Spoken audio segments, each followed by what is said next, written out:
Está todo mundo ouvindo, né?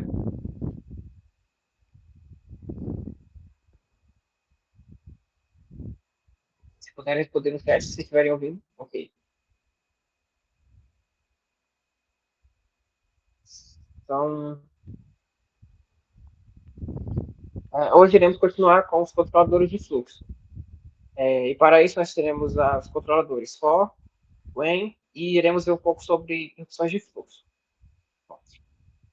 O for, como foi dito na aula anterior, o for e o when, no caso, eles são estruturas de repetição. Então, eles vão ficarem repetindo por um número limitado de vezes. Quer dizer, pode ser limitado também. Isso aqui está errado. Mas você pode limitar um limite de vezes que certa função pode ser repetida. Então, por exemplo, eu quero fazer um print de contagens. Então, eu posso dizer, vamos dizer, lançamento de um corpo de foguete, por exemplo.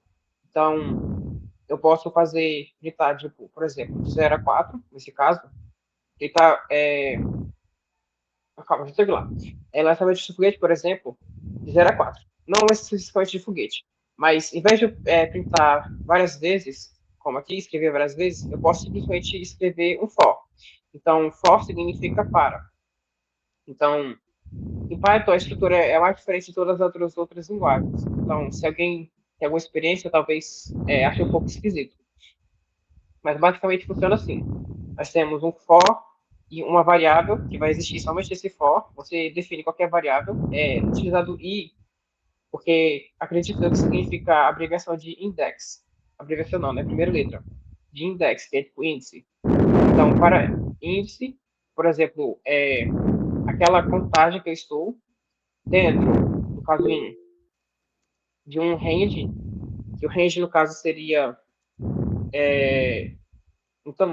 range, tipo um tamanho. Então, por exemplo, é dentro de 5 contagens. Eu vou e faço um print do i, desse índice.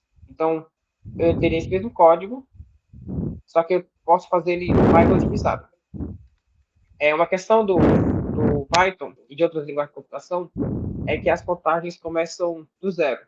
Então, ao invés de eu mostrar, por exemplo, eu vou mostrar isso em código. Ao invés de eu printar, por exemplo, de 1 a 5, como indica aqui, eu vou printar, deixa eu ver aqui, isso. Eu vou printar do zero até aquele número que eu defini, menos 1. Então, se eu defino 5, eu vou de 0 até 5 menos 1, que no caso seria 4. Então, vou mostrar aqui. Teremos aqui o mesmo exemplo, for e range de 5, faça um print do i.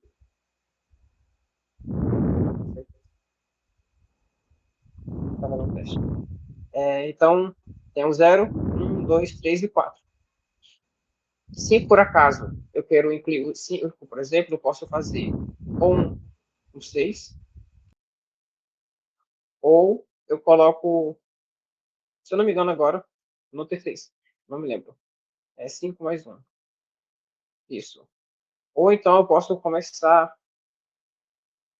Eita, que agora eu não lembro. Tu lembra agora, Vinícius, como é que é, tipo, tirar o zero? Vinícius? É que outras pessoas, não pôde participar, eu chamei uma ajuda. Tu lembra como, tipo, tira só o zero e tipo 5?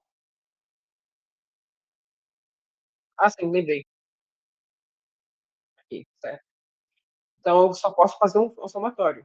Então, por exemplo, a primeira iteração, eu vi aqui, o print vai ser 1, o print vai ser 0. A segunda iteração, o print vai ser 1, certo? Isso até chegar no 5 menos 1, que é 4. Mas, se eu faço um contador, uma somatória, por exemplo, de i mais 1 vai ser 0 mais 1. Depois, 1 mais 1. E assim por diante. Então, assim que a gente controla normalmente o que está sendo mostrado.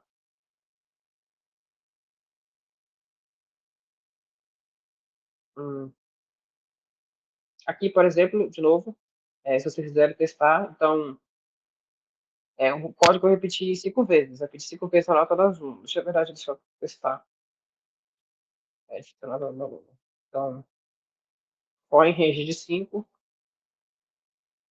Então, nota igual.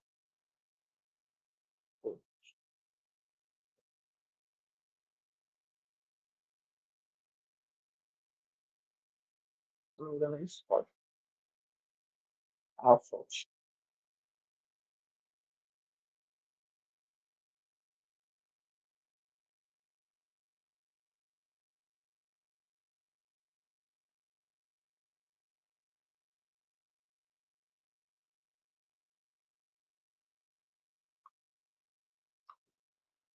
E digita a nota do aluno. Então, eu posso dizer que a nota primeira é 3, por exemplo, a segunda é 2, a primeira é 1, depois é 5, depois é 4 e acabou o programa. Então, eu armazenei a nota, só que eu não estou mostrando ela. Decidi por não mostrar. Se eu quisesse, eu poderia vir e clicar a nota. Ou qualquer coisa que eu poderia fazer com essa nota, por exemplo. Então, de novo aqui, nota 5 é 5. 1 é 1, 0 é 0, assim por diante, até ser 5 contáveis. Então, 1, 2, 3, 4 e 5, certo? Alguma dúvida até aqui?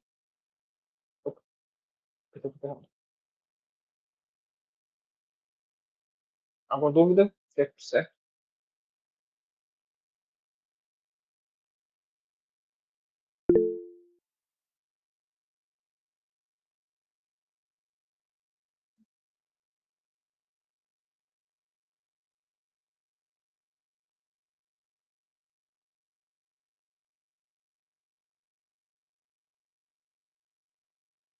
Alô?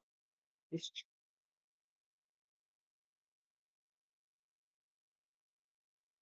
então, eu irei continuar. Só um minuto. Eu acabei de ver que está descarregando o computador.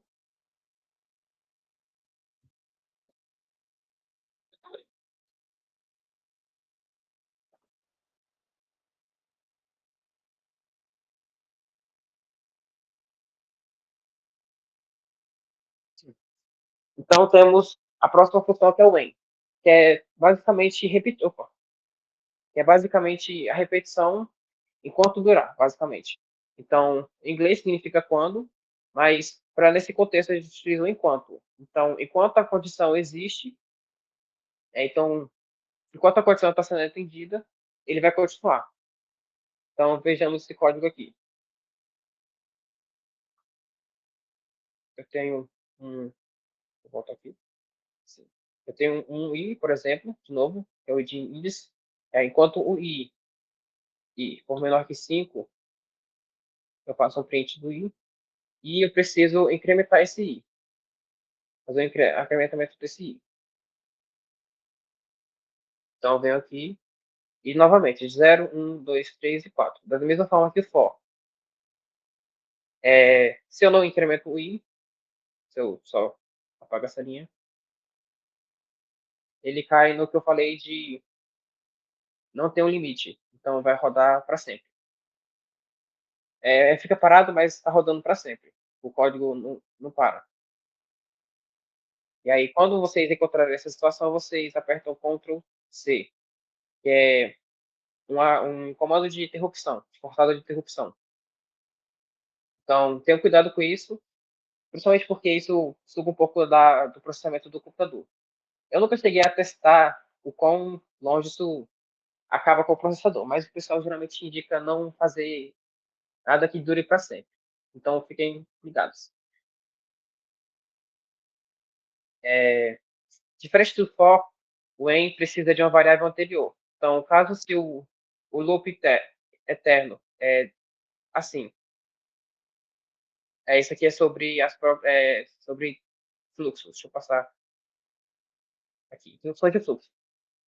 Quando é desejável que o seu programa saia do loop completamente, ignore parte do loop. Antes de continuar, ou ignore aquele fator, nós podemos utilizar as interrupções de fluxo. E no caso, nós temos o break, o continue e o pass. Break significa quebrar. Então, quebra aquela repetição, aquele loop. Então, interrompe um loop antes que seja concluído. Temos o continue, ele pula. Então, por exemplo, eu posso ignorar aquela execução e ir para a próxima. E eu tenho um pass que ele só existe, digamos. Ele não faz nada, ele não faz nada específico. Ele só existe então, em casos em que precisamos que o código exista, mas não tenha nenhum código. Eu vou explicar isso melhor. É um pouco estranho. Por exemplo, aqui, eu tenho um for dentro de um range de 10. Então, ele vai de 0 até 9. Mas, toda vez que o i for igual a 5, ele quebra.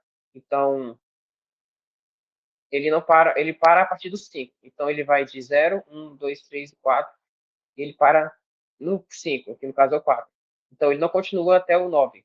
Ele para aqui, ele quebra o fluxo. E temos o continue, que ele só ignora aquele fluxo. Então, por exemplo, for i, aqui no range de 10 também, então se i, o resto da divisão de i por 2 for igual a 0, não lembro se eu expliquei isso aqui, mas isso aqui é o resto. Que é basicamente, a, quando você divide um número pelo outro, tem o resto. Por exemplo, se eu divido 3 por 2, o resto é 1. Porque 2 vezes 1 vai dar 2, aí 3 menos 2 sobra 1. Então, esse 1 que sobra é o resto. Então, se o resto for igual a 0, continua. No caso, tipo, ignora isso aqui e continua. Então, de print nós temos 1, 3, 5, 7, 9. Por causa que todos esses, o resto é diferente de 0. E temos o PES, que eu mencionei. Então, por exemplo, é a mesma coisa, só que é parecido com o continue, mas ele permite que você deixe um código em branco. Então, eu estava fazendo um teste aqui. Então, por exemplo, se eu tenho if vazio, por exemplo, eu faço um continue, ele não salva, então ele dá erro. Mas, se eu deixo um pass, eu posso deixar esse if vazio existindo. Esse if, por exemplo.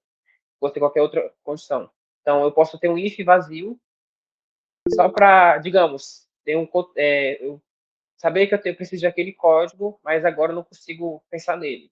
Então, é só para deixar marcado o código, entende? Se tiver alguma dúvida, nós iremos fazer agora a, o começo do projeto que eu mencionei na aula passada.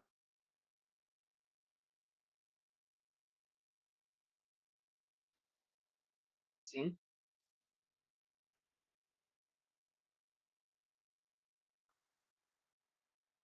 bem,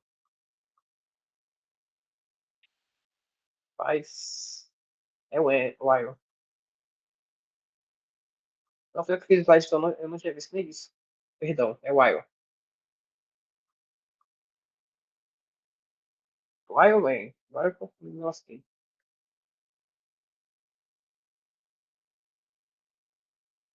Rapaz. Só.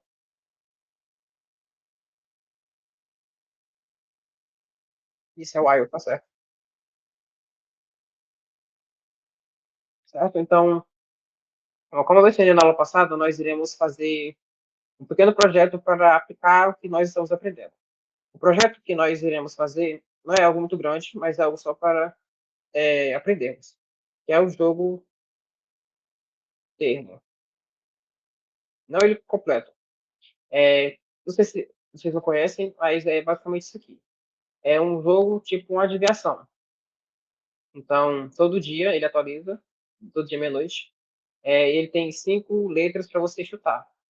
Então, você tem que acertar a tentativa da palavra e ele vai informando. Se, por exemplo, se está verde, a palavra está correta, a letra está correta naquela posição. Se está amarela, a palavra está correta, tem naquela palavra, mas não nessa posição. E quando está cinza, a palavra não, a letra não existe na palavra, perdão. Então, tenho aqui, então, por exemplo, eu posso escrever fruta. E aí, bom, eu não sei a palavra de hoje, né? Não vou fazer para caso eu queira fazer. Então, eu sei que tem um F, mas não na primeira letra, certo? Então, durante os próximos dias, nas próximas aulas, nós iremos fazer um parecido com o termo. Então, para a aula de hoje, nós vamos fazer somente se a pessoa acertou a palavra ou não. Então, eu vou limpar aqui porque iremos precisar do termo. Primeiro, eu vou definir a palavra. Então, vou utilizar a mesma palavra que eu utilizei, fruta. E aí, eu vou ter um while. Aqui eu vou ter um while infinito. Por quê? Porque eu preciso que o while seja infinito. Porque não tem como eu definir. Quer dizer, eu até posso, mas eu não quero definir nesse momento o limite de existência desse jogo, por exemplo. Então, enquanto o jogo existir, eu quero que continue o código. Então, indeterminadamente, eu quero que o código continue, basicamente. Então, eu tenho uma palavra de chute e eu faço um input para a palavra. Então, chute, o seu chute. Certo? E se o chute for igual à palavra, nós fazemos um print, palavra certa, palavra correta. Aí, se não, aí vamos dar um break. Se não, na verdade, eu vou mostrar o break para depois para mostrar como funciona. Se não, é 20, tente novamente. Então, vamos ver aqui. Meu chute. Então, vamos ver qualquer coisa que seja diferente. Sapato. Tente novamente. Deixa eu ver aqui casa. Então, ele vai repetir para sempre. Então, se eu coloco qualquer coisa, ele vai repetir para sempre. Agora, se eu coloco a palavra fruta, ele correto. Palavra correta, certo? E aqui entra a interrupção de fluxo. Eu posso continuar escrevendo para sempre. O jogo não termina. Então, eu venho aqui e adiciono um break. Agora sim, novamente, se eu colocar outra palavra, então, por exemplo, pular, isso novamente. Mas se eu coloco a palavra correta, fruta, e o jogo acaba, certo? Então, enquanto for verdadeiro, ou então, enquanto até eu tiver meu primeiro break, por exemplo, a execução continua. Para não ficar tão simples, nós iremos continuar a lógica. No termo, ele menciona que nós temos seis tentativas. Então, 3 aqui, 1, 2, 3, 4, 5 e 6. Então, nós vemos aqui, definimos as tentativas. Inclusive, era importante, eu era ter falado antes, é importante que quem conseguir programe junto o código, porque nós iremos continuar esse código durante as próximas aulas. Então, se o chute igual a palavra, assim. Também temos vamos ter outra interrupção, que é digite, digite, terminar para finalizar o jogo. Por quê? Porque, eu não acertei a palavra, então não quero mais jogar. Então, eu simplesmente posso vir aqui e terminar. E no caso aqui na vida real seria só fechar a janela. Mas nós estamos na programação, então nós podemos definir de outra forma. Então, se chute for igual a terminar, nós só fazemos um break. Certo? Então, você vem aqui, eu digito terminar e acabou. Só isso. E também temos as tentativas. Então, se as tentativas for igual a 6, nós fazemos o print que as tentativas acabaram. Então, suas tentativas. Tá. E damos um break. Mas como é que nós vamos fazer para as tentativas serem incrementadas? Alguém dá ideia nos comentários? Seria acompanhar com você.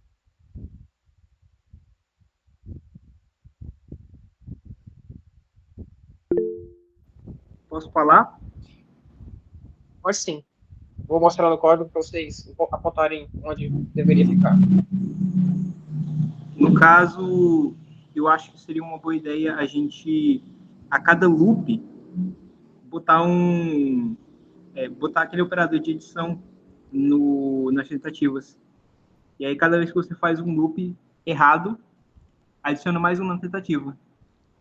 Aí, quando chega É, a 6, a condição se completa e aí acaba o jogo. sim, sim. Você quer colocar em algum lugar específico? Peraí, deixa eu ver aqui. Lá no. Eu acho que lá no começo. Ah, lá pela linha. Oi? Esse aí?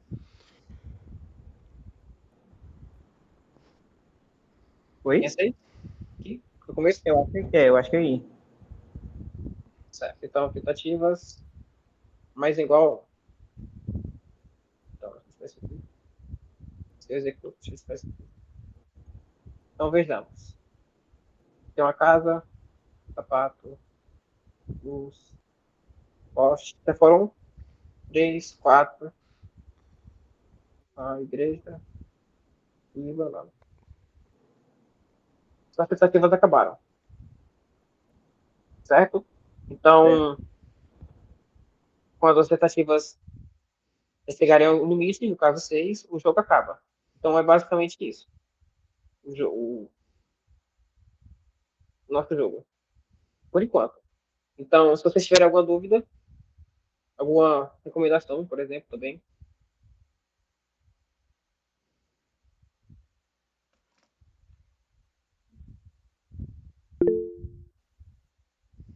pode falar, Horácio. Por que não fazer o contrário? Ao invés de adicionar as tentativas, definir a tentativa como 6 na variável e no while colocar enquanto a tentativa for maior que zero, rodar o código. Isso é interessante. Isso é, inclusive, é o que eu falei no começo. Então, eu posso definir. Mas, nesse caso, eu posso até definir. Então, por exemplo, tentativas. Então, while tentativas, norte 6. Norte 6, né? Então, vejamos. Deixa eu comentar isso aqui. Novamente, vou fazer só os testes. 2, 3, 4, 5, 6. Posso fazer isso. Mas perceba que quando as tentativas forem feitas, na verdade, eu posso até colocar, fazer o teste. Ah, sim, é verdade. Você vem aqui. Sim, tá certo. Então, eu consigo utilizar ou limitado ou ilimitado. Mas, por exemplo, nem sempre eu posso ter uma quantidade de tentativas. Por esse caso, eu posso, mas eu posso às vezes não.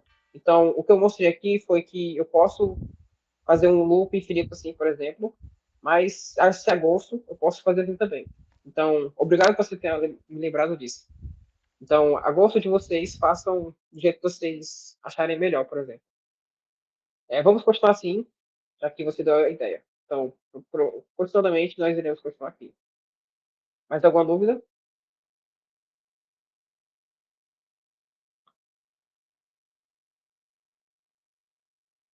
Então, a aula é isso hoje. Vocês podem colocar o nome novamente no chat para a chamada. E amanhã é atividade. Normal. Nome completo, no caso. E quem colocar o nome na chamada já pode sair. Muito obrigado e boa noite.